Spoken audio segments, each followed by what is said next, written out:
Hello everyone. In this video, we will discuss about what is graph and some of the basic terminologies in graph. So graph is nothing but it consists of many vertices and edges. So the basic operation that we can do in graph is nothing but traversal operation. So we will be having many number of vertex and many number of edges. So we will keep on traversing the vertex one by one so that we will find what could be the best graph traversal algorithm. So here graph elements, so this graph may be represented in two ways. One is adjacency list representation and another one is adjacency matrix representation. So before going for this representation, so I would like to tell about what is sparse graph and what is dense graph. So graph can be considered in two ways. One is sparse graph and another one is dense graph. Sparse graph is nothing but the number of edges must be very lesser than the squared number of vertices. That is what sparse graph. If you go with a dense graph, we can say number of edges must be closely related to closely equivalent to this squared number of vertices. That is what dense graph. So if you take any complete graph which is nothing but there will be edges for each and every pair of vertices that are available in the graph.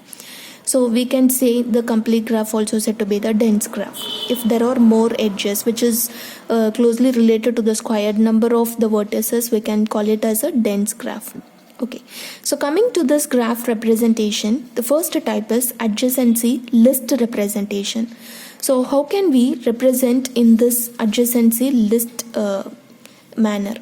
So here we can take one example, that is undirected graph. So you know about what is undirected graph. So if the graph does not have any directed edge, which means if you don't have mention the directions from each pair of vertices, then it is said to be an undirected graph.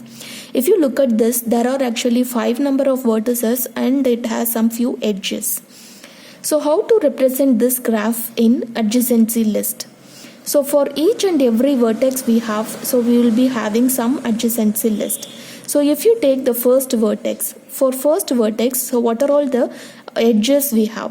One edge that is going to 2 and another edge that is going to 5. So we have these two nodes. So we will be pointing to the second node, that is vertex number 2, pointing to the next node which is nothing but 5, vertex number 5. So from this vertex 1 we have 2 list. And this symbol represents, so after this it is not, we don't have any other edge from vertex 1.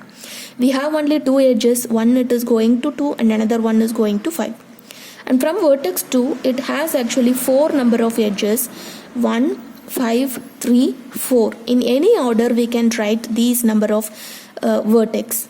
So in any order, it is not the rule to write in this way. So we can also write it as 1, 3, 4, 5 like that. In increasing order also we can write. Next, vertex number 3, it has actually 2 edges. One it is going to vertex 2 and another one is going to vertex 4. And here again this symbol represents it does not have any other edge other than these two. So if you take the next vertex, that is 4, it has actually 3 number of edges from this fourth vertex. So one it is going to 2 and another one it is going to 3 and another one it is going to 5. So we can represent 3 adjacency list for this vertex number 4. If you take in the vertex number 5, it has actually 3 number of edges, that is 1, 2 and 4. So that is what represented here. This is how the adjacency list representation takes place for any undirected graph. If you go and check it for directed graph, so directed graph means some directions will be provided for each and every edge for any pair of vertices in the graph. If you look at this, for vertex number 1, it has actually 2 edges. One it is going to 2 and another one it is going to 4. So this is what the directed edge. So considering this directed graph, how to represent in adjacency list format? If you take vertex number 1, it has actually 2 outgoing edges which is nothing but any edge that is going out from this vertex 1. So here we have 2 number of outgoing edges. So it has actually 2 adjacency list.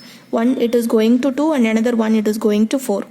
So the difference between the adjacency list representation of a directed graph and undirected graph is for each and every node where it is going actually. So we need to represent this symbol because from this 2 we don't have any outgoing edge. So from this vertex 1 it is actually going to one node is nothing but 2 and another one node is 4.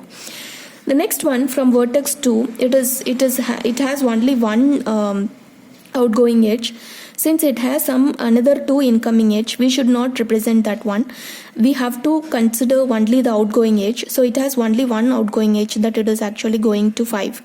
So it has only one adjacency list. From vertex number 3, it has actually 2 outgoing edges. One it is going to 5 and another one is 6. And from vertex number 4, it has only one outgoing edge. It is going to 2. So that is what given here. And from vertex number 5, it has one outgoing edge. It is going to 4. That is what represented here. So if you take vertex number 6, it is not going anywhere. It is going to itself. So that is what represented here. We have only one list that it is going to itself. That is nothing but the same node, 6. So this is what the adjacency list representation of this directed graph. If you go and check it with the next representation, that is adjacency matrix representation. For the first one, that is undirected graph, this is actually the adjacency matrix representation. So it should be represented in matrix format, and how many number of vertices we have in the graph, those number of rows and columns we will have in the matrix representation. So if you look at this, for this undirected graph, we have actually 5 number of vertices. So we will be having 5 number of rows and 5 number of columns in this adjacency matrix representation. So if you look at this, how many number of edges we have from 1 to 2, from 1 to 5. So is there any edge from vertex number 1? So we have actually 2 edges. One it is actually going to 2 and another one it is going to 5. So we will be keeping the value 1 for these connection, these pair of vertices, 1 to 2 and 1 to 5. All other values are 0 because we don't have edge for these 2 pair of vertices. If you look at this, for 1 to 1 we don't have any edge, so we don't have self loop in this graph, so it is 0. And we don't have edge from 1 to 3, so its value is 0. And we don't have any edge from 1 to 4, its value is also 0. So in the same way, we have to look at this undirected graph and we need to mention all these values for each pair of vertices we have. Okay. So only thing, this particular graph is not the weighted graph. A weighted graph means, so there will be some value will be provided for each and every edges in the graph. But if you look at this, it is an undirected graph, but it is not the weighted graph. No value has been provided for all the edges. So simply we are assigning it, if you have some edges between any pair of vertices, then its value we are just assigning it as 1, otherwise it is 0. If they don't have any edge, simply we are providing it as 0. But for any weighted graph, suppose if you have some value like a 3 from 1 to 2, so this is what the weighted graph, any value will be given for each number of edges in the graph. Then you need to represent whatever the edge value in the matrix representation. So here from 1 to 2 it is not actually 1, it is 3. So instead of 1 we need to represent its edge value, so actual value of that edge, that is 3. So that is what we need to represent here. If you go and check with adjacency matrix representation for directed graph, it is very similar to the undirected graph. So we need to mention, so what are all the different edges we have. Direct edges. From 1 to 2 we have one direct edge, but from 2 to 1 we don't have any direct edge. Simply we have to make it as a 0. But if you look at for the undirected graph, so from 1 to 2 we have one edge, from 2 to 1 also we can consider that as a edge. So here also we have given it as 1. So but it is not same as in the directed graph. So since it is a directed one, so we have specified with one way of direction given for that edge. So it is applicable for 1 to 2, but it is not applicable for 2 to 1. So we are just giving its value as 0. So from 1 to 2 we have one edge. And again from 2 to 5 we have one edge. From vertex number 2 we have only one outgoing edge. So from vertex number 4 we have only one outgoing edge, that is 4 to 2. So we need to specify 1 for this pair of vertices, that is 4 to 2. So like this we need to represent all the values for these number of rows and columns which we have in this directed graph. So if you take for adjacency list representation, so what could be the running time or what could be the space complexity for representing the graph in adjacency list?